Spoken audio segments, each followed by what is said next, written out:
शेख हसीना वाजिद एक इंतहाई चालाक और सफाक औरत थी।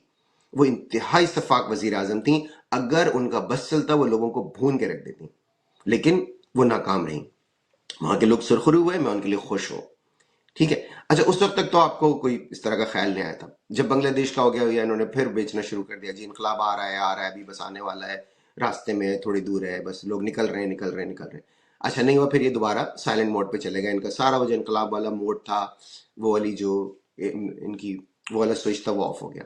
जैसे ही नेपाल में आया, एकदम से दोबारा से उठ गए।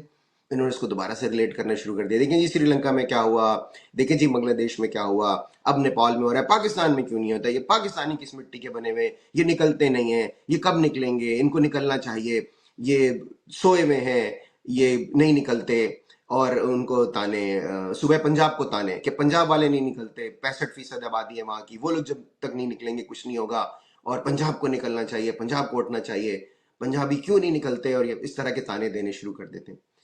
और खुद कहाँ है? उनको कह रहे हैं निकल लें, और खुद निकल लिए, खुद ने वहां नहीं बैठे हुए।